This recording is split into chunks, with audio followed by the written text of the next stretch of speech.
The flood situation in northern Odisha has taken a serious turn as the Subarnarekha river continues to swell, breaching the danger mark and triggering panic in low-lying areas.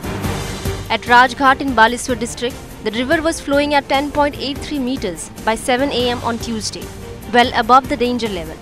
In Bhogre block alone, over 30 villages across 15 panchayats have been affected. Several areas remain waterlogged, disrupting normal life and damaging roads, farmlands and houses. Meanwhile, the Jalka river in Basta block is flowing just below the danger mark.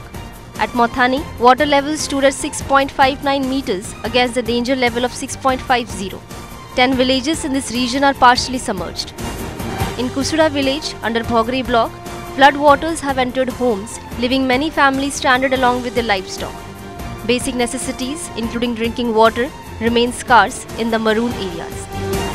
Despite the worsening situation, locals allege that no relief has reached them yet.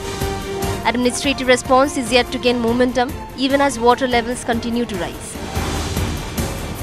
এই বন্যার পুনি পানি ন ছাড়ুনি আবার আসিলানি তো এমতি বারম্বার আমি পীড়িত হউଛୁ ইয়ার স্থায়ী প্রতিকার হউ প্রশাসনিক এজাবত আসি নথিবা বেলে মিডিয়া ভাই আমানଙ୍କର পাখରେ আসি পਹੁঁଚି যাকি শুଣାউଛନ୍ତି ଆମର ପ୍ରଶାସନକୁ आज 3 दिन है टे पीवा पानी ना ये टाइम कल जो आसुता ट्रांसफर्मर पड़ी पानी ना नुके ये तो आम उंचार ठिया गाँ भितर जो परिस्थिति नुक हाहार डाकुच गोरु गाई बाहरी पारु ना